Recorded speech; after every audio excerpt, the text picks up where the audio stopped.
ધંધુકામાં ગઈકાલે સાંજના સમયે તબીબના મકાનમાં મહિલા પર હુમલો, લૂંટનો પ્રયાસ. કુરિયરના બહાને ઘરમાં ઘૂસી 4 શખ્સોએ મહિલાને માર માર્યો.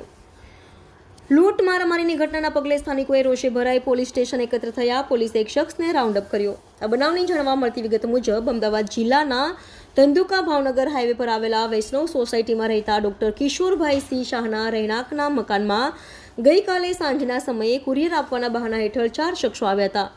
તેવામાં હર્ષાબેન કિશોરભાઈ શાહે કુરિયર અંગે પૂછપરછ કરતા હતા ત્યારે 4 શખ્સ ઘરમાં ઘૂસી આવ્યા હતા અને હર્ષાબેનને પકડી લૂંટ કરવાનો પ્રયાસ શરૂ કર્યો હતો. તેવામાં હર્ષાબેન દેકારો કરી મૂક્યો હતો. તેમ છતાં 4 શખ્સો મહિલાને પકડી પગના ભાગે માર માર્યો હતો. દરમિયાન દેકારો થતા આસપાસના લોકો એકત્ર થઈ જતા લૂંટારુઓ નાસી છૂટ્યા હતા. મહિલાને ઈજા થતા સારવાર માટે હોસ્પિટલે ખસેડવામાં આવ્યા હતા. આ ઘટનાની જાણ થતાં પોલીસ કાફલો દોડી આવ્યો હતો અને તપાસનો ધમધમાટ શરૂ કર્યો હતો.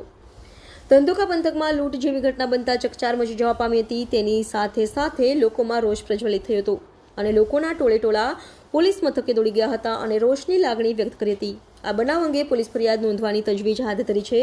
આ બનાવમાં પોલીસે એક શખ્સને રાઉન્ડ અપ કર્યો હોવાનું જાણવા મળ્યું છે. Reporter CK Barad, Ahmedabad.